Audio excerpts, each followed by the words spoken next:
Todd Young Online presents Young Tales. Tales for the young and the young at heart. Today's story,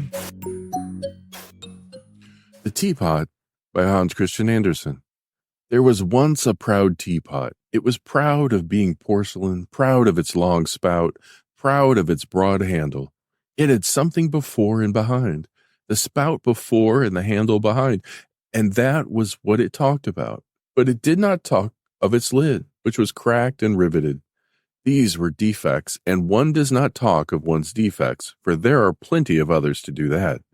The cups, the cream pot, and the sugar bowl, the whole tea service, would think much oftener of the lid's imperfections and talk about them than of the sound handle and the remarkable spout.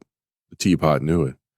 I know you, it said within itself. I know, too, my imperfection, and I am well aware that in that very thing is seen my humility, my modesty.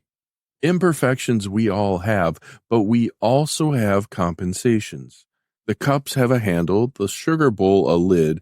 I have both, and one thing besides, in front, which they can never have. I have a spout, and that makes me the queen of the tea table.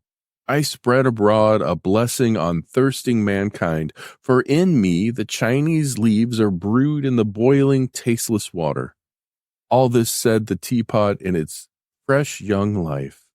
It stood on the table that was spread for tea. It was lifted by a very delicate hand, but the delicate hand was awkward. The teapot fell, the spout snapped off, and the handle snapped off. The lid was no worse to speak of. The worst had been spoken of that. The teapot lay in a swoon on the floor while the boiling water ran out of it. It was a horrible shame, but the worst was that everybody jeered at it. They jeered at the teapot and not at the awkward hand. I shall never forget that experience, said the teapot when it afterward talked of its life. I was called an invalid and placed in a corner, and the next day was given to a woman who begged for victuals. I fell into poverty and stood dumb both outside and in. But then, just as I was, began my better life.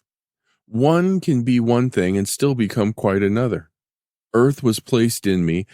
For a teapot, this is the same as being buried, but in the earth was placed a flower bulb. Who placed it there, who gave it, I know not, but given it was, and it became a compensation for the Chinese leaves in the boiling water, a compensation for the broken handle and spout. And the bulb lay in the earth, and the bulb lay in me. It became my heart, my living heart, such as I had never before possessed. There was life in me, power and might. The heart pulsed, and the bulb put forth sprouts. It was the springing up of thoughts and feelings which burst forth into flower. I saw it, I bore it, I forgot myself in its delight. Blessed is it to forget oneself in another. The flower gave me no thanks. It did not think of me. It was admired and praised, and I was glad at that. How happy it must have been. One day I heard someone say that the flower deserved a better pot. I was thumped hard on my back, which was a great affliction, and the flower was put into a better pot.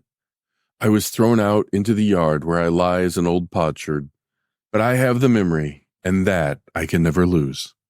The end. Young Tales is produced and narrated by Todd Young from Todd Young Online. If you enjoyed this, please like and subscribe and join us next time for another story. Thank you for your support.